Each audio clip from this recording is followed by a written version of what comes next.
ژمارەیەک هونەرمەند لە ساڵی 1970 لە سلێمانی کۆبوونەوە و تیپێکی هونەریان بە ناوی تیپی مۆسیقای بابان دامەزران. ئەوەش بە ئامانجی بەرەو پێشبردننی هونەری کوردی و پێشکەشکردنی گۆرانی بە شێوازێکی نوێ و تایبەت بە خۆیان.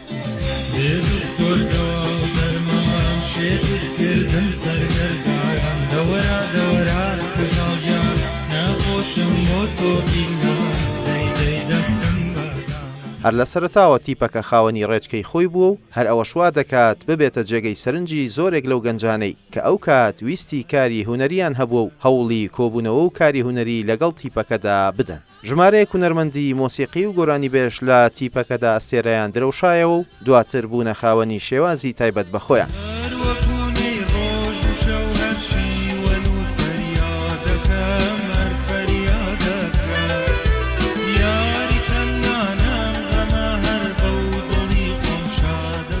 تیپەکە یەکەمین بەرهەمی خۆی لە ساڵی 1983 بە کاسێت بڵاو کردەوە. بەهۆی ئەوەشی کە مۆڵەتی فەرمیان نەبوو بەنهێنی و زۆر جاریش بەهۆی بارودۆخی خراپی سیاسی ئەو کاتی سلێمانیەوە لە ژێرزەمینەکاندا کۆ دەبوونەوە و یەکەمین بەرهەمیشیان لە ستۆدیۆی زانکۆی سلێمانی تۆمار کرد. ساڵی 1985 تیپەکە نوێ دەکرێتەوە و چەند هونەرمەندێکی تر دێنە گروپەکەەوە و هەر لەو ساڵەدا گۆرانیە بەناوبانگەکەی فەرەنجی پۆشی هونەرمەند نەجمەدین غوڵامی تۆمار و بڵاو دەکەنەوە. فەرەنجی پۆش کەڵبوونە کۆڵ بۆ تۆ گەڕاوم بەدۆڵ هەردا وەردێم کردە شت و کۆ ناوبەژیر پێگەڕام بۆ تۆ.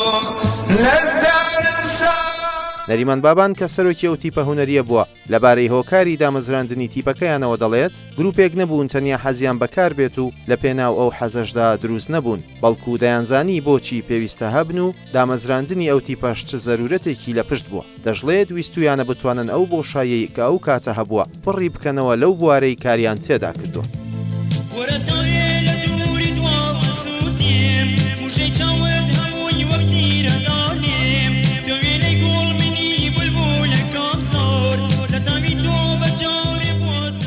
نەریمان بابان و چەند هونەرمەندێکی تری وەک کامەران مستەفا و پێشڕەو خالید و ئاراس شێخ عارف و چەند هاوڕێیەکی تریان دەستەی دامەزرێنەرانی تیپەکەن و لە ئێستاشدا بەشێک لەو هونەرمەندانە بەجیا و بە شێوازی تایبەت بە خۆیان لە گۆرانی گوتن بەردەوام.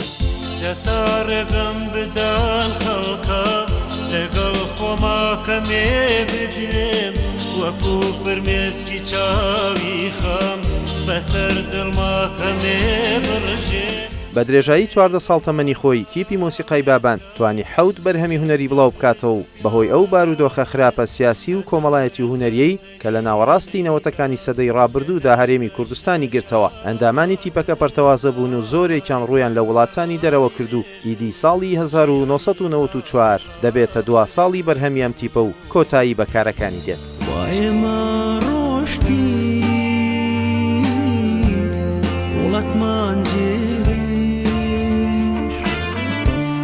سەختە بێڕیار ئازارمان زۆر چێ.